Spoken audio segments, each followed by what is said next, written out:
கடுகு சேர்த்துட்டு மிளகாய் வத்தல் ஒரு 4 மிளகாய் வத்தல் எடுத்து வச்சுருக்கேன், அதை சேர்த்துக்கலாம்.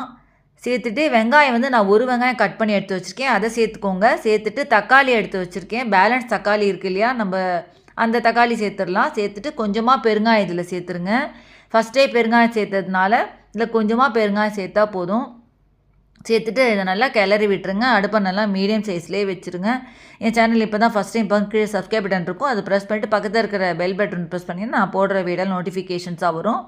இப்போ இது பார்த்தீங்கன்னா இது நல்லா அப்படியே கிளறி விட்டுருங்க. இந்த வெங்காயம் தக்காளி எல்லாமே நல்லா இதுவாக வெந்துடும். இப்போ நம்ம பருப்பு வேக வச்சுருந்த பருப்பு இதில் சேர்த்துக்கலாம். இதில் சேர்த்துட்டு இதில் கொஞ்சமாக தண்ணி சேர்த்து இதில் சேர்த்துருங்க. இந்த பருப்பில் இப்போ நல்லா பருப்பு மசிஞ்சிருக்கு பாருங்கள், மசிஞ்சால் தான் அந்த சாம்பார் வந்து ரொம்ப டேஸ்ட்டாக நல்லாயிருக்கும். இப்போ அதில் தண்ணி சேர்த்து அதை நல்லா அதில் சேர்த்துருங்க. அடுப்பை மீடியம் சைஸ்லேயே வச்சுக்கோங்க. வேறு என்ன ரெசிபி வேணும்னு கமெண்ட் பாக்ஸில் கேளுங்க. இப்போ அதை நல்லா